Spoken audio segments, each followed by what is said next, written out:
ఫలించెదరు. ఆయన జీవవాక్కులు మనలో నిలిచిన ఫలించెదము. ఆయన జీవవాక్కులు మనలో నిలిచిన ఫలించెదము. వ్యవసాయకుడు మా తండ్రి, నిజమైన రక్షవల్లీసి, నిజమైన రక్షవల్లీసి, ఫలించని తీగలను ప్రభువే నరికి పారవేయును. ఫలించని తీగలను ప్రభువే నరికి పారవేయును. ఫలించు ప్రతి తీగను శుద్ధి చేసి బహుగా ఫలింపజేయును. ఫలించు ప్రతి తీగను శుద్ధి చేసి బహుగా ఫలింపజేయును. ద్రాక్షవల్లీసు తీగలు మనమే గదా, ద్రాక్షవల్లీసు తీగలు మనమే గదా. యోసేపు గురించి ఫరో ఒక మాట, నీవెలే జ్ఞాన వివేకం గలవారు ఎవ్వరూ లేరు అని. దేవుడు నిశ్చయముగా యోసేపును ఆశీర్వదించాడు. యోసేపును ఉన్నత స్థాయిలోకి నిలబెట్టాడు. యోసేపును ఆశీర్వాదకరంగా అనేక ప్రజలకు దేవుడు మార్చాడు. యోసేపు అనగా ఫలించడు కొమ్మ. అతడు ఫలిస్తూనే ఉన్నాడు. ఎందుకు అలాగ ఫలించాడంటే అతనిలో ఉన్న దేవుని జ్ఞానము, దేవుని జ్ఞానము, ఆ జ్ఞానమే అతను హెచ్చింపజేయదు, దేవుడి యొక్క జ్ఞానము. ఎందుకంటే యాకోబు రాసిన పత్రికలో అసలు దేవుని జ్ఞానం అంటే ఏమిటి? యోసేపు గురించి నీవలే జ్ఞాన వివేకం గలవారు ఎవ్వరూ లేరని యోసేపు గురించి ఒక మాట ఫరో ద్వారా వినబడింది. ఫరో మాట్లాడుతున్నాడు, నీవలే జ్ఞాన వివేకం గలవారు ఎవ్వరూ లేరు అంటే యోసేపులో ఉన్న జ్ఞానం ఏమిటి? ఆత్మీయంగా చూసుకున్నట్లయితే యాకోబు రాసిన పత్రికలో 3వ అధ్యాయము 17వ వచనము చదువుదాము. అయితే పైనుండి వచ్చే జ్ఞానము మొట్టమొదట పవిత్రమైనది, తరువాత సమాధానకరమైనది, మృదువైనది, సులభముగా లోపడినది, కనికరముతోనూ మంచి ఫలములతోనూ నిండుకున్నది, పక్షపాతమైనను వేషధారణను లేనిదీనై ఉన్నది. ఎందుకంటే పవిత్రమైనది. ఒకటి పవిత్రమైనది. యోసేపులో ఉన్న జ్ఞానము అంటే ఆత్మీయంగా చూసుకున్నట్లయితే ఎంతో పవిత్రమైనది అని యాకోబు రాసిన పత్రికలో, అయితే పైనుండి వచ్చే జ్ఞానము, ఆ జ్ఞానములో పవిత్రత ఉంటుంది. యోసేపు పవిత్రతను కాపాడుకున్నాడు, పరిశుద్ధతను కాపాడుకున్నాడు. ఎందుకంటే దేవుని జ్ఞానములో పవిత్రత, మొట్టమొదటిది పవిత్రత. యోసేపు నీవలే జ్ఞాన వివేకం గలవారు ఎవ్వరూ లేరు. పవిత్రత కలిగినటువంటి వారు ఆశ్చర్యమైన రీతిగా ఆ కింద వచనములో ఏంటంటే పైనుండి వచ్చే జ్ఞానము మొట్టమొదటిది పవిత్రమైనది, రెండోది సమాధానకరమైనది. చూడండి, సమాధానకరమైనది పవిత్రత. పోతిఫర్ భార్య గోలు చేస్తుంది, నలుగురిని పిలిపించి, ఇదిగో ఇతడు పాపం చేశాడు, ఇదిగో నా వస్త్రాలు కూడా లాగివేశాడు, రకరకాలుగా అతని వస్త్రాలు తీసి రకరకాలుగా గోల చేస్తుంది. పవిత్రత కలిగిన వాళ్ళు ఒక ప్రత్యేకమైనటువంటి ఒక విధానం కలిగి ఉంటారు. చూడండి, అక్కడ గోల చేస్తుంది. యోసేపేమో జ్ఞాన వివేకం కలిగిన వాడు గనుక పాపము నుండి తప్పించుకుని పారిపోతున్నాడు. అక్కడ ఎంత గోల చేసినప్పుడు కూడా తన వస్త్రాలు, అదిగో ఈగో వస్త్రాలు అన్నీ చూపిస్తూ ఉంది. అయినప్పుడు కూడా అక్కడ గోలుగా రండి రండి రండి అందరూ వినండి, చూడండి అంటుంటే యోసేపేమో పారిపోతున్నాడు. పైనుండి వచ్చే జ్ఞానములో ఏముంటుందంటే పవిత్రత. రెండోది సమాధానకరమైనది. పైనుండి వచ్చే జ్ఞానం అంటే నీ వలె జ్ఞాన వివేకం గలవారు ఎవ్వరూ లేరంటే యోసేపులో మంచి సమాధానం ఉన్నది. యోసేపు అన్నలు అతడు ఎన్ని రీతిలుగా చిత్రహింసలు పెట్టినా, బాధ పెట్టినా, ఇబ్బంది పెట్టినా యోసేపు ఫలించడు కొమ్మ. అతడు ఫలిస్తూనే ఉన్నాడు. అతడు ఆశీర్వాదకరంగా ఉన్నాడు. అనేక మందికి ప్రజలను వేల మంది లక్షల మంది పోషించే తండ్రిగా మార్చబడడానికి కారణం ఏంటంటే ఆయనలో ఉన్నటువంటి మంచి జ్ఞానము. ఆ జ్ఞానంలో సమాధానం ఉన్నది. సమాధానము కలిగి ఉండేవాడు. ఎందుకంటే ఈ బైబిల్ స్టడీ నందు దేవుని జ్ఞానము, దయ్యాల జ్ఞానము అంశం పేరు. దయ్యాల జ్ఞానములు ఏముంటుంది, దేవుని జ్ఞానములు ఏముంటుంది. దేవుని జ్ఞానములో పవిత్రత ఉంటుంది.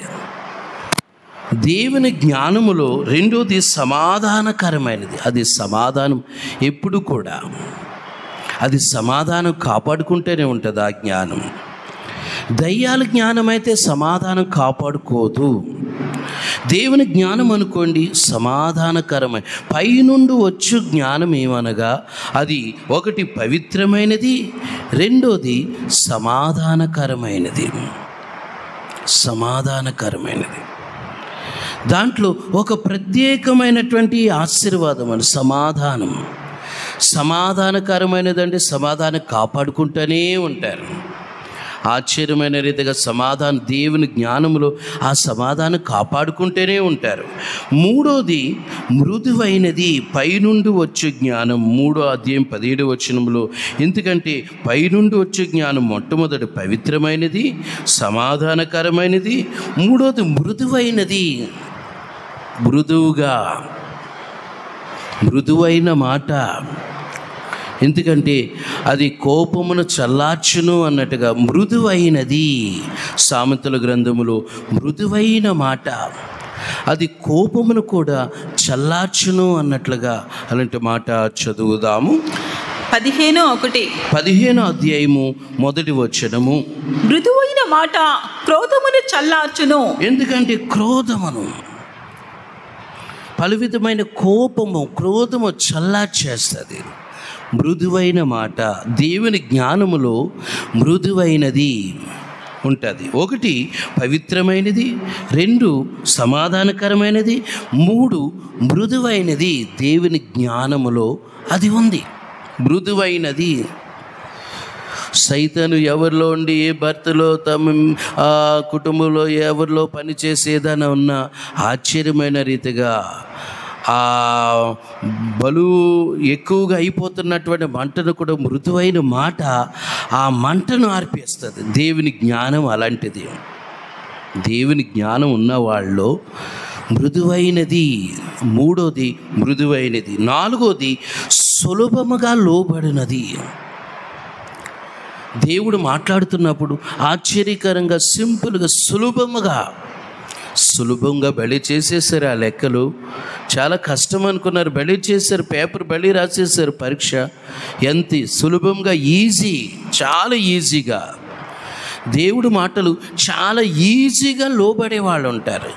అది అలా లోబడుతున్నారంటే వారికి దేవుని జ్ఞానం ఉన్నది. అజ్ఞానం ఉందనుకోండి తిరగబడతారు. అజ్ఞానం ఉందనుకోండి తిరుగుబాటు చేస్తారు. దయ్యాల జ్ఞానం ఉందనుకోండి ఎదిరిస్తారు. కానీ దేవుని జ్ఞానములో మూడోది మృదువైనది, సులభముగా లోబడినది. నాలుగోది సులభముగా లోబడుతుంది, చాలా ఈజీగా.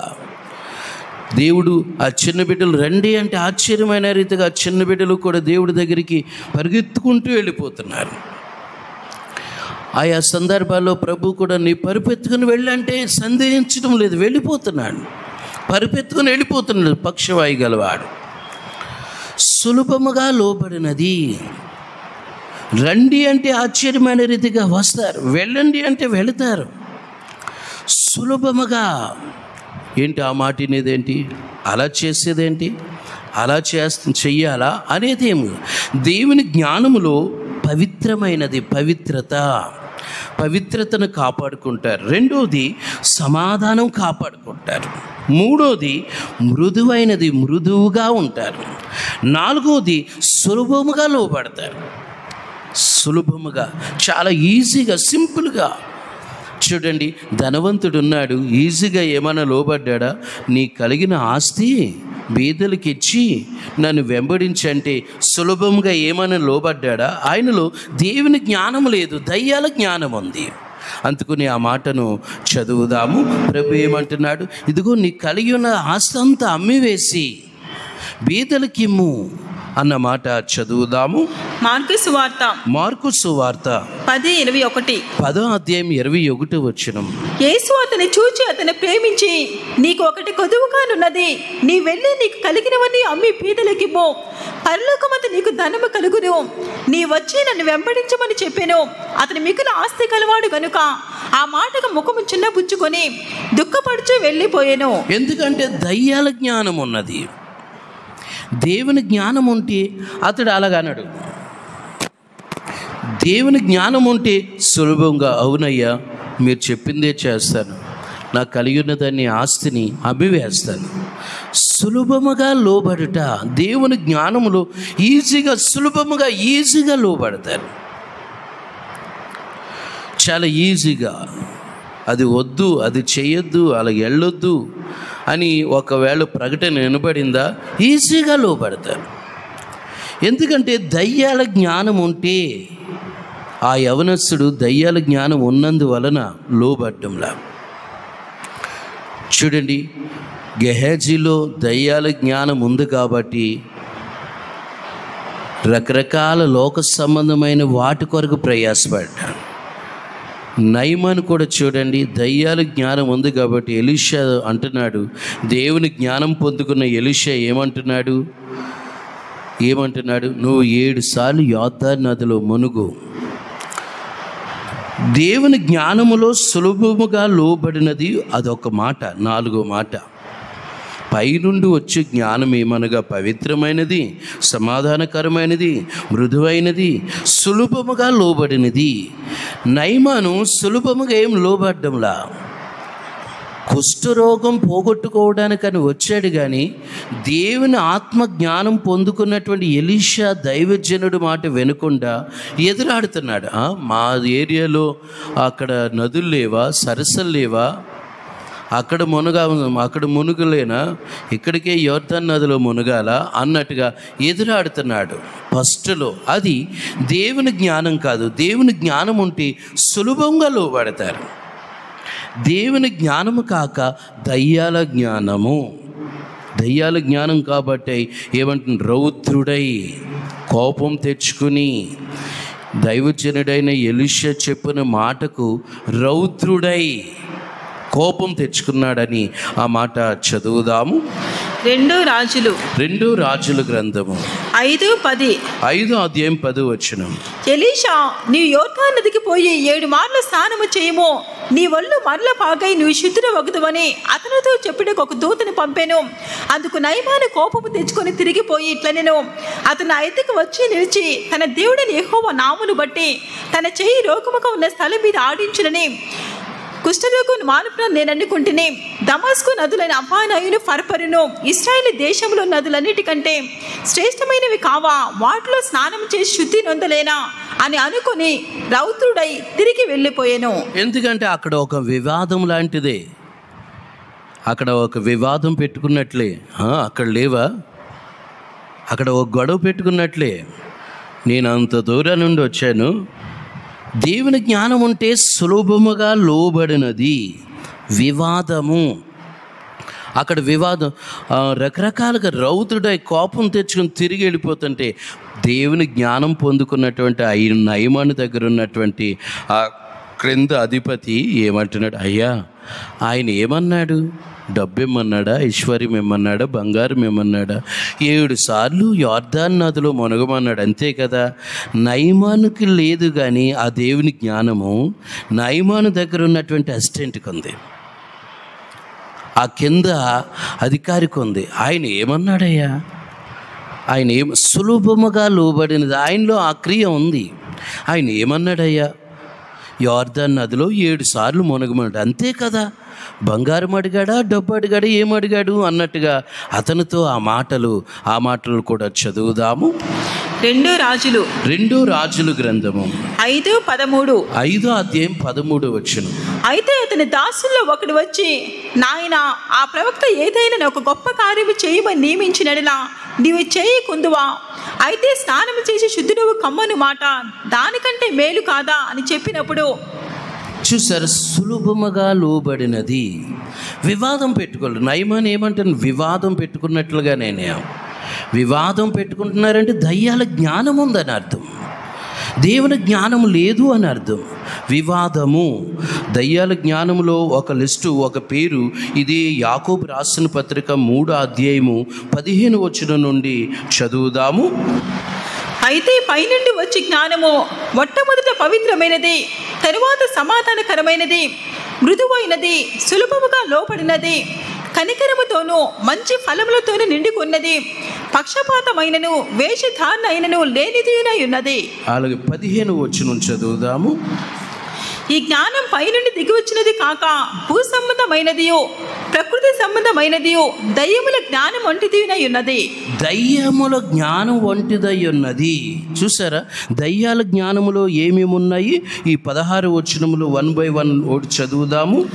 ఏలయనగా మత్సరమును వివాదమును ఎక్కడ ఉండినో అక్కడ అల్లరియో ప్రతి నీచ కార్యమును ఉండును.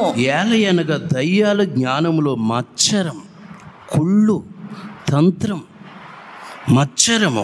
రెండోది వివాదమును ఎక్కడ ఉండును అక్కడ అల్లరియు ప్రతి నీచ కార్యములు అక్కడ ఉండును. అది దేవుని జ్ఞానం కాదు కానీ దయ్యాల జ్ఞానము, వివాదము. చూసారా, రౌద్రుడై ఏమంటున్నాడు, మాకు అక్కడ లేవా, సరస్సులు లేవా, అక్కడ మునగలేనా? ఇది ఏ జ్ఞానము? దయ్యాల జ్ఞానము. దేవుని జ్ఞానం అంటే సింపుల్గా లోబడుతుంది, ఎదురాడదు, తిరస్కరించరు. సింపుల్గా దేవుని జ్ఞానం సరేనండి మీరు అన్నట్టు అలా అలాగే విధేయపడదు. సరేనండి, ఇంకా ఎక్కువ వెళుతున్నాం, సరే. చూసారా, దేవుని జ్ఞానములో సులువుగా లోబడినది. దయ్యాల జ్ఞానములో మత్సరమును, వివాదమును ఎక్కడ ఉండునో అక్కడ అల్లరియు ప్రతి నీచ కార్యమును ఉండును. అది దేవుని జ్ఞానం కాదు కానీ దయ్యాల జ్ఞానము. మీరు దేవుని జ్ఞానములో ఎంత వివరంగా పైనుండి వచ్చు జ్ఞానం మొట్టమొదట పవిత్రమైనది, తరువాత సమాధానకరమైనది, మృదువైనది, సులభముగా లోబడుతుంది.